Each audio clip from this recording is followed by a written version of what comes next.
करेंगे हम कि इस पे कि जो है आप देखे होंगे राजनीति। जब मैं सुनता हूँ सर, राजनीति ये शब्द जो है ना, पॉपुलर तो है लेकिन कहीं ना कहीं ये छेद कर जाता है मन में। और ये इस मैं आप समझ रहे हो क्यों बोल रहा हूँ। मैं वो इस मुद्दे को लेकर के बोल रहा हूँ कि अभी आपने देखा कोरोना का काल चल रहा है, बहुत ही बड़ी महामारी है।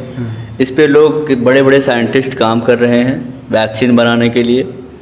तो हमारे ही स्वदेशी लोग कहते हैं स्वदेशी अपनाओ देश बढ़ाओ। बाबा रामदेव जी ने, हमारे जो कि योग गुरु हैं, जिन्होंने पूरे विश्व में योग फैलाया, ठीक है, उन्होंने एक कोरोनिल दवा बनाई, उस पर भी राजनीति हो गई इतनी तेज़ी से। तो मौलाना साहब पर कोरोना फैलाने वाले मौलाना साहब पर भी केस दर्ज नहीं हुआ जितनी तेज़ी से बाबा रामदेव जी पर हो गया। इस पर आप क्या कहना चाहेंगे? जी, सभी दर्शकों को पहले नमस्कार। और मैं ये चीज़ बताना चाहूँगा कि जैसे कि अभी आपने रामदेव बाबा जी के बारे में बात करी है, तो रामदेव बाबा जी एक बहुत अच्छा काम कर रहे हैं जो लोगों को एक अच्छा काम नहीं लग रहा है। वो रीज़न ये है कि वो एक भारतवासी होकर और भारत के हित में काम कर रहे हैं।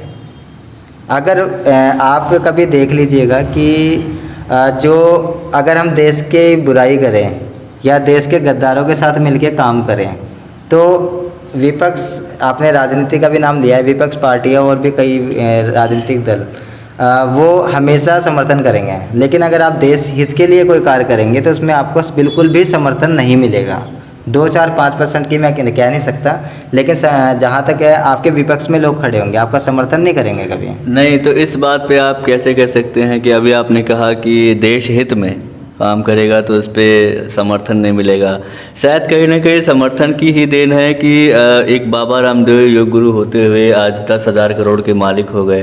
तो ये आप कैसे कह सकते हैं? तो कहीं ना कहीं स्वदेश की ही समर्थन है, देश की समर्थन। जो लोग कोरोलिन दवा के बारे में अफवाह फैला रहे हैं या बाबा रामदेव जी ने जिस चीज़ का आविष्कार किया है लोग इसका विरोध कर रहे हैं, तो उसके पीछे भी एक लॉजिक है जो आपको समझना पड़ेगा। जैसे जिस तरीके से अभी हम देख रहे हैं कि काफ़ी ऐसे प्रोडक्ट हैं, अभी जैसे कि मोदी जी ने भी, हमारे प्रधानमंत्री जी ने ये बयान दिया है कि देश को आत्मनिर्भर बनना है। तो देश आत्मनिर्भर कब बनेगा? देश तब बनेगा जब आप अपने इंडिया में बन रही चीज़ों को, प्रोडक्ट को यूज करोगे। मैं एक कंपनी खोलता हूँ और मैं उस चीज़ को यूज नहीं करती मेरी जनता, तो मैं आत्मनिर्भर कैसे बनाऊँगा भारत को? कैसे मैं समर्थन करूँगा? बात रही दवाई के, तो रामदेव बाबा जी ने एक बहुत बढ़िया ही काम किया है, क्योंकि कोरोना काल में जिस तरीके की देख रहे हैं हम कि देश की अर्थव्यवस्था और लोगों की भी एक अर्थव्यवस्था ख़राब हो चुकी है। वो इस तरीके से कि अगर आपकी फैमिली में 5 मेंबर्स है और उसमें एक आदमी को कोरोना हो गया तो वो 4 लोग ऑटोमेटिकली डिप्रेशन के शिकार हो रहे हैं। मैं ये चीज़ नहीं कहता कि वो दवाई 100% सही है या गलत है, लेकिन इसका समर्थन ज़रूर करूँगा कि रामदेव जी ने एक वो काम किया है कि लोगों को डिप्रेशन से निकालने के लिए, बीमारी से, हाँ, बीमारी से जो डिप्रेशन होता था उससे अलग, यानी कि लोगों को एक खुशी हो कि हाँ इस चीज़ की हमने खोज कर ली है। और अगर जैसे कि अभी मैंने परसों एक न्यूज़ की स्क्रीनशॉट देखी थी, उस स्क्रीनशॉट में क्या था कि हर्षवर्धन जी ये कहते हैं, हमारे जो स्वास्थ्य मंत्रालय देख रहे हैं, उन्होंने ये बात कही कि मतलब क्या कहते हैं, हम भारत में भी कोरोना की दवाई का वो खोज चल रही है। तो मुझे ये बताइए कि आप एक खोज कर रहे हैं लेकिन रामदेव ने ऑलरेडी दवाई मार्केट में लाने की कोशिश शुरू कर दी है और आ भी चुकी है, तो आप उसका समर्थन क्यों नहीं करते? या तो रामदेव जी इंडिया से बाहर हैं और या तो हर्षवर्धन जी इंडिया से बाहर हैं। नहीं, तो मेरा क्वेश्चन ये था, पूर्ण तरीके से आपने जो दिया उस पर ठीक है, लेकिन क्वेश्चन ये था मेरा पूर्ण तरीके से कि क्या कहा जाए। एक व्यक्ति है जो स्वदेश के लिए, अपने देश के लिए मेहनत कर रहा है, अपने सारे डॉक्टर्स को जितने भी हैं वो मेहनत कर रहे हैं, दवाई बना रहे हैं वैक्सीन कोरोना के अगेंस्ट, उसके लिए ताकि हमारा देश उबर पाए इससे, ठीक है। फिर भी ऐसा क्या रीज़न है कि केस दर्ज हो गया? ये इस पे क्या कहेंगे आप? केस दर्ज होने का क्या मतलब है? अभी अच्छा काम करने वालों पर भी केस उतनी तेज़ी से तो आपने देखा होगा मौलाना साहब पर भी नहीं हुआ, जिन्होंने 17 राज्यों से लेकर 17 राज्य से आए, ठीक है, मरकज़ में, जमात में, और 22,000 लोगों के थ्रू जो है पूरे देश में कोरोना फैलेगा। नहीं तो मुझे लगता है कोरोना कहीं ना कहीं ख़त्म होने की कगार पे ख़त्म ना होता है के हिसाब से तो इतना ज़्यादा नहीं फैलता, ठीक है। उतनी तेज़ी से केस दर्ज नहीं हुआ जितनी तेज़ी से केस दर्ज हमारे बाबा जी पर हो गया। क्या करें अंकित जी, आपने बहुत अच्छा सवाल किया है कि जिस तरीके से अभी मैंने बताया ना कि उगते हुए सूरज को दुनिया सलाम करती है, तो सेम सिचुएशन हो गई। मौलाना साद जी ने कोरोना को बढ़ाने जी में, कहेंगे आप उन्हें?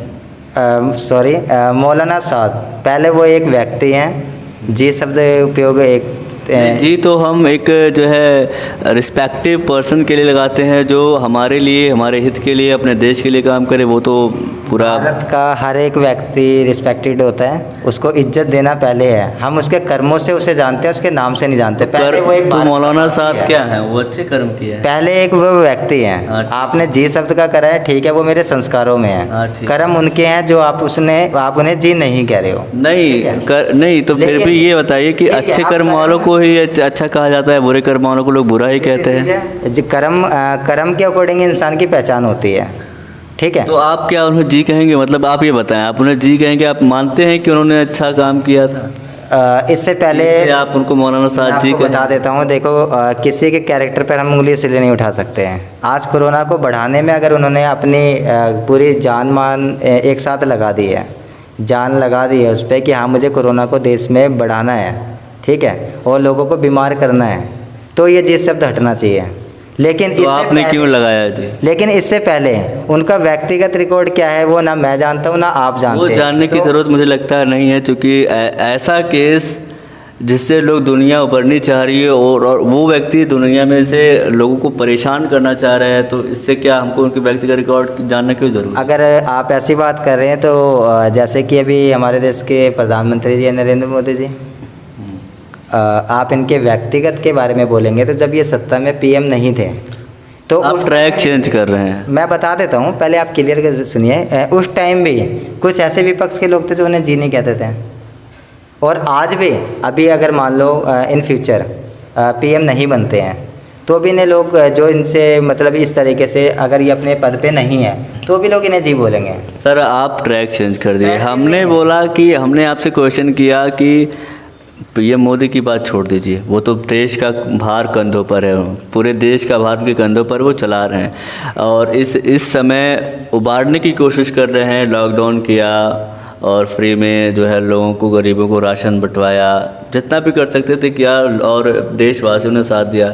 अब ये बात खटक गई थोड़ी सी कि आपने मौलाना साहब जी कहा, इस पे देखो, ये आप अनसेटिस्फाइड है। बातों को अगर लंबा खींच रहे हो तो मैं उसका कुछ कह नहीं सकता। नहीं, आप जवाब को आप तो देना ही पड़ेगा आपको कि आप इस पे क्या चाहें। मेरे जो संस्कार हैं वो संस्कार अच्छे व्यक्तियों के लिए होते हैं, बुरे व्यक्तियों के लिए अच्छा संस्कार दिखाना मुझे लगता है कहीं ना कहीं आप भी उस दायरे में कहीं ना कहीं आते हैं। आप मुझे उस बातों से उलझा रहे हैं, लेकिन हमारा टॉपिक रामदेव जी का था और मैं उस पर ये चीज़ उलझा नहीं रहा हूँ सर, मैं तो उलझा ही नहीं रहा हूँ, मैं सिर्फ पूछ रहा हूँ कि अगर आप संस्कार की बात करते हैं तो आप भी ऐसा संस्कार दिखा करके कहीं ना कहीं आप उस दायरे में। तो मुझे फिर आप ये बता दीजिए कि अगर आपके पिताजी बहुत अच्छा वर्क कर रहे हैं और अचानक ही माहौल या स्थिति कुछ इस तरीके की हो जाती है कि वो डेली ड्रिंक करते हैं। और नहीं, ये आप गलत नहीं। एक मिनट मैं आपको बता दूं, एक सिचुएशन ऐसी आती है कि उसमें वो ना ही तो काम करते हैं ना ही कुछ आते हैं,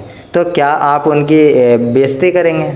सर आप जो है अब क्या कहें, आप ट्रैक चेंज कर दिए। ट्रैक नहीं, मुझे क्वेश्चन जवाब मेरा ये नहीं था, क्वेश्चन मेरा ये था अगर आप आपने बड़े लेवल जी पे को, अगर आपने नहीं मौलाना साहब नहीं, आपने ही आरोप लगाया मुझ पे तो उस आरोप का जवाब भी लीजिए। नहीं, मैं अगर क्यों दूं? आज आपके पिताजी कमा के खिला रहे सर हो, मैं कल को एंकर हूँ, 6 साल के लिए। मैं क्वेश्चन पूछने वाला मैं हूँ, आप सर, वो रिस्पॉन्स ठीक है, जवाब आप डिबेट- देंगे। बाकी नहीं, डिबेट में भी यही हो रहा है, बाकी डिबेट में भी यही हो रहा है। वो छोड़िए, बाकी मीडिया भी फेल हो आप चुकी है, मैं उसे नहीं कह रहा, लेकिन आप मुझसे क्वेश्चन कर रहे हैं तो आप भी अगर निष्पक्ष तरीके से बात करेंगे तो मैं निष्पक्ष बात तरीके करूंगा। से ही बात कर रहा हूँ। मैं सिर्फ इतना पूछ रहा हूँ कि आप पर्सनल पे नहीं आ सकते सर। पहली चीज़ तो ये आप भी जानते हैं, अगर हम किसी बड़े लेवल पे बात करें तो पर्सनल होना ज़रूरी नहीं है, ठीक है, आप भी जानते हैं, हम भी जानते हैं, हर कोई जानता है। हम बड़े लेवल की बात कर रहे हैं रामदेव जी पे, लेकिन बात तो चल रही थी, लेकिन आपने जो वर्ड बोला इस पे आप क्या कहेंगे? मतलब ये उचित है या अनुचित है? चलिए सर, अगर आप ये कह रहे हैं तो मैं इसे अनुचित ही मान लेता हूँ जी, बस वही जानना उसका था। रीज़न। हाँ। क्योंकि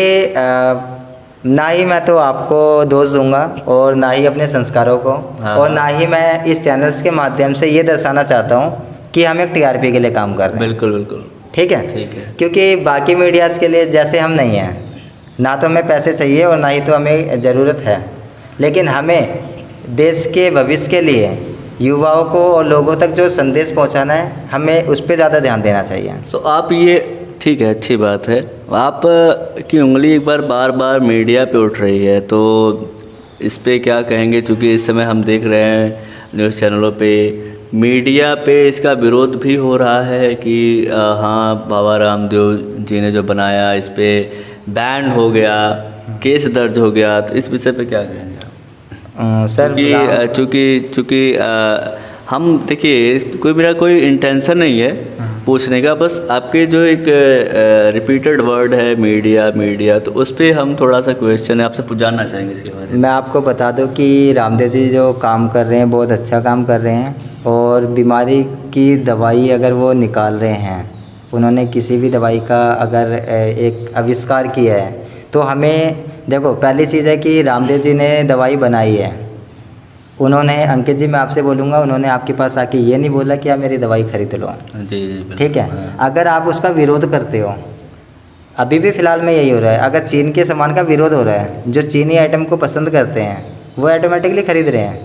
आप विरोध कर रहे हो, आप मत खरीदो। रामदेव जी ने ज़बरदस्ती घर पे जाके नहीं बोला, लेकिन अगर आप परेशान होगे, आपको लगेगा कि मेरी मौत निश्चित ही होनी है, और अगर कि उस टाइम पे कोई भी व्यक्ति आपको लाके वो दवाई देता है और आपकी ज़िंदगी बच जाती है, तो मुझे नहीं लगता कि इससे बेस्ट काम कोई कर रहा है। अच्छा, ये एक चीज़ बताएं कि ठीक है, हमारा जो मेन मुद्दा ये है वो ये है कि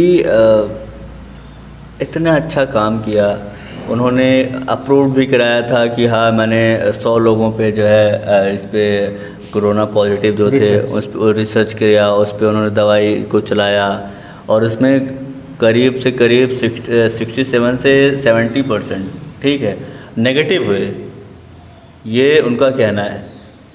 आप भी बताइए, एक व्यक्ति अगर इतने दावे से के साथ कह सकता है कि उसने इतना अच्छा रिज़ल्ट पाया है, उनके जो डॉक्टर्स हैं उन्होंने भी कहा कि हाँ, हमने पॉजिटिव को नेगेटिव में चेंज किया, फिर भी आयुष मंत्रालय द्वारा जो है इस पर केस दर्ज हो गया और बैंड कर दिया गया, क्या कहेंगे आप? सर इसके कैसी ये राजनीति कहीं ना कहीं है, या मतलब इसके पीछे कुछ आप समझ सकते हैं कि क्यों, मतलब इसके पीछे कुछ ना कुछ रीज़न है ऐसा अगेंस्ट विरोध वाला? मैं आपके सवालों का बिल्कुल जवाब दूंगा। एक राजनीतिक साजिश के तहत WHO पर एक दबाव भी बनाया जा रहा है, ये कहा जा सकता है।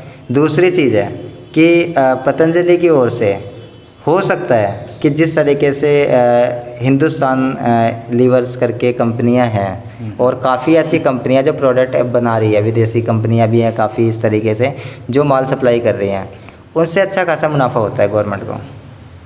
हो सकता है कि इनकी दवाई से गवर्नमेंट्स को पैसा ना बच रहा हो, या ऐसा भी हो सकता है कि इस दवाई में, मैं नहीं कहता कि 100% सही हो, क्या पता कि दवाई में कुछ कमियां भी पाई गई हो, जैसे कि पतंजलि के काफ़ी प्रोडक्ट में पहले भी सवाल उठे हैं। लेकिन आप अच्छे हो तो आपके कार्यकर्ता कितने अच्छे होंगे वो आप पे निर्भर नहीं करता है, वो उन कार्यकर्ताओं पे डिपेंड होना चाहिए कि वो कितना अच्छा वर्क कर रहे हैं। आपने प्रोडक्ट बना दिया, लेकिन क्या जब आपने सपोज दैट कि आपने 1000 रुपये मेरे को पे करें कि ये गवर्नमेंट पब्लिक तक पहुंचाने हैं, और मैंने वहाँ जाते जाते 100 रुपये पहुँचाए, तो आपने अच्छा वर्क करा है, बट मेरा आगे जाके वो आपका गुड वर्क जाके बैड वर्क हो गया, तो उसमें आप समझ सकते हैं खुद ही। चलिए ठीक है, लेकिन सवाल जो है ना वो मुझे ही नहीं, देश को भी खटकता है। ठीक है, सवाल जो होते हैं वो पिन करता है, दिलो दिमाग पे पिन करता है।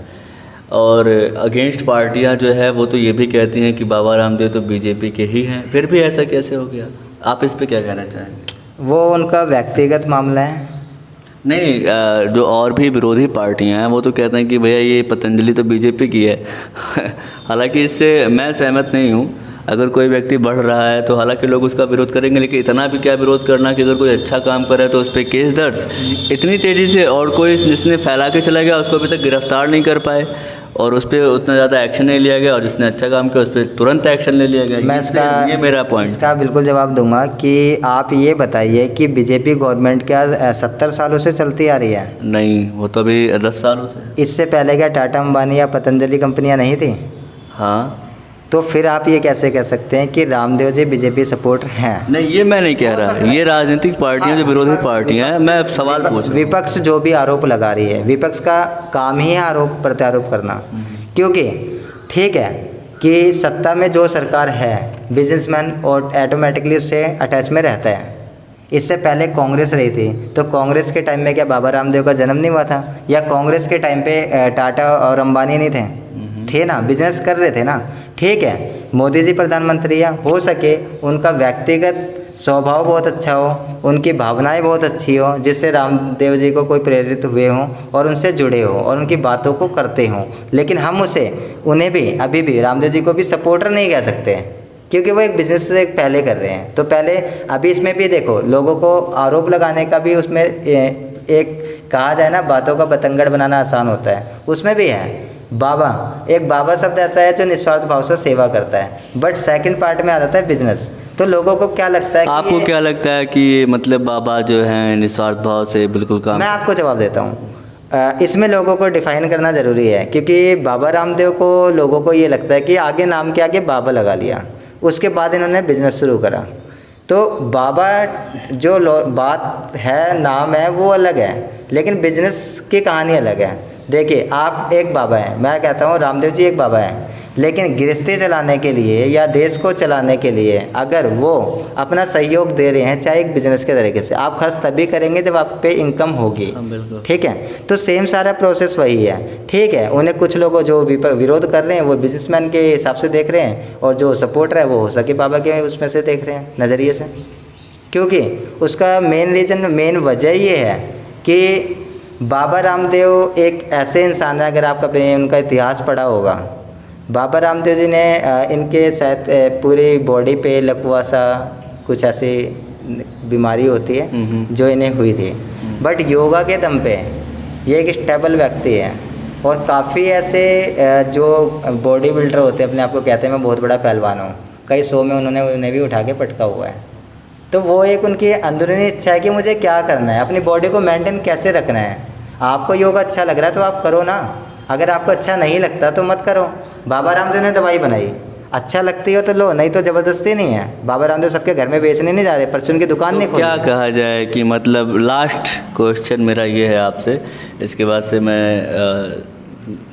बहस को ख़त्म करूँगा, कि ये है कि क्या कहा जाए, इसे राजनीतिक विरोध कहा जाए या ईर्ष्या कहा जाए, या कहीं ना कहीं इस मसले को किसी और तरीके से लिंक करके देखा जाए कि उन्होंने दवाई बनाई, अच्छा कार्य कर रहे थे वो, फिर भी उन पर केस दर्ज हुआ।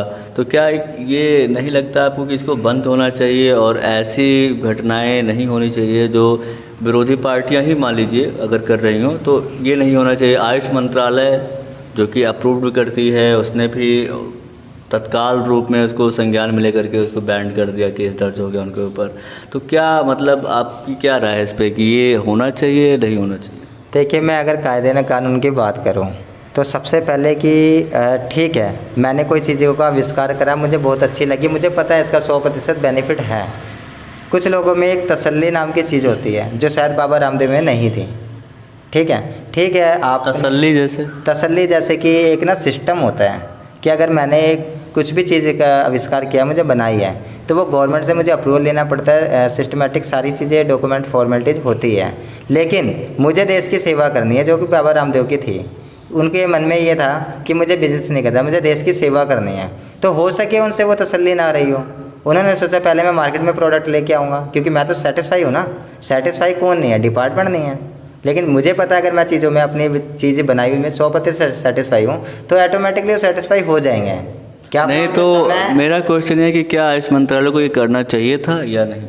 सबसे पहले जिस तरीके से एक मीडिया रिपोर्ट के अकॉर्डिंग एक रिपोर्ट दी गई है, एक प्रेस कॉन्फ्रेंस रख के ये बताया गया कि दावा गलत है ये दवाइयों का, मेरे ख्याल से आयुष मंत्रालय हो या कोई सा भी डिपार्टमेंट हो, उन्हें सबसे पहले इस पे उस दवाई पर रिसर्च करनी चाहिए थी कि क्या ये रियल में सही है। सपोज दैट आज आप कहते हैं आयुष मंत्रालय बहुत अच्छा है, मैं कहता हूँ बहुत अच्छा है, डिपार्टमेंट अच्छा वर्क कर रहा है, लेकिन कुछ आप क्या हो राजनीतिक दबाव या कुछ इस तरीके की असुविधा कुछ हुई हो जिसकी वजह से आज उन्होंने मार्केट में दवाई को बदनाम कर दिया है। बदनाम करने से क्या होगा, ज़्यादा नहीं 40% लोग दवाई पे भरोसा करना छोड़ देंगे। 1% उनके दावों को खारिज करके पता लगता है वो दवाई 100% ओके हो, तो आयुष मंत्रालय उसमें क्या उसकी क्या सिचुएशन होगी, वो देश को क्या बताएगा? क्या वो दोबारा मीडिया के सामने प्रेस कॉन्फ्रेंस करके बोलेगा रामदेव की दवाई बहुत अच्छी है? तो रामदेव जी ने कहा है कि अभी उनका एक सोशल साइट पर जो कि आज चल रहा है काफ़ी ज़्यादा चर्चित है, उन्होंने कहा कि कितना भी कोई बैन कर ले, कितना भी कोई जो है इस पे केस दर्ज कर ले, लेकिन मैं लोगों की सेवा करूंगा और घर घर जाकर दवाई दूंगा, लोगों को जो भी है इससे इस बीमारी से उबारूंगा। इस पे क्या कहेंगे आप? मैं सक्षम हूँ, मेरी दवाई अच्छी है, मुझे भरोसा है, सामने वाले को भरोसा नहीं है। आज कितने प्रतिशत लोग अपने भारत में, मैं कहता हूँ उनके इस स्टेटमेंट मैं आपको बता दूँ, भारत में आप देहात गांव एरिया छोड़ दीजिएगा, इसके आगे मुझे ये बताइए कि शहरों में कितने प्रतिशत लोग आज भी नीम का दातुन करते हैं? बहुत ही कम, नहीं करते, ना के बराबर है, 2 या 3% की नहीं कहूँगा, लेकिन सभी लोगों को पेप्सोडेंट क्लोजअप इस तरीके की ब्रांडिंग चाहिए होती है उनको, क्योंकि एक हैबिट सी पड़ गई है कि मुझे यही करना है। जैसे कि अगर आप कोई चीज़ अभी जैसे कि आपने भी पहले मौलाना साद की बात करी थी, हमारा थोड़ा टॉपिक चेंज भी हो गया था, वो भी मैं क्लियर सेटिस्फाई कर देता हूँ आपको। मौलाना साद ने कोरोना बढ़ाने का काम किया था और रामदेव जी उस चीज़ को क्या कहते हैं, कोरोना घटाने का काम कर रहे हैं। तो महत्वपूर्ण व्यक्ति अगर वो समाज के लिए जिम्मेदार नागरिक है और वो एक भलाई करना चाह रहा है तो रामदेव जी बेस्ट होने चाहिए। लेकिन अभी भी काफ़ी समर्थक ऐसे हैं जो इसको मौलाना साद को समर्थन कर रहे हैं। उसका रीज़न, उन्होंने देश की अर्थव्यवस्था ख़राब करी है और ये देश की अर्थव्यवस्था सुधारने में लगे हैं। तो ऐसे लोग, अच्छे लोग तो वैसे भी किसी को पसंद नहीं होते हैं, ये आपको ज़्यादा पता है। चलिए ठीक है, कुल मिला के आप क्या कहना चाहेंगे इस पर कि ये बिल्कुल बंद होना चाहिए, राजनीति विरोध बंद होना चाहिए, अच्छे लोगों को महत्व देना चाहिए? राजनीति करिए, लेकिन राजनीति का एक सिस्टम होना चाहिए। सिस्टम ये है कि अगर आप गलत हैं तो मेरे अंदर इतनी हिम्मत होनी चाहिए कि मैं आपको गलत कह सकूं। लेकिन राजनीति का ये मतलब नहीं होता कि मैं चमचागिरी करूं कि आप बहुत अच्छा काम कर रहे हो और मैं फिर भी 2 झंडे लेके खड़ा हो गया और मैंने बोला जी आप तो बहुत बेकार हो। ये चीज़ गलत है, ये राजनीति में नहीं होना।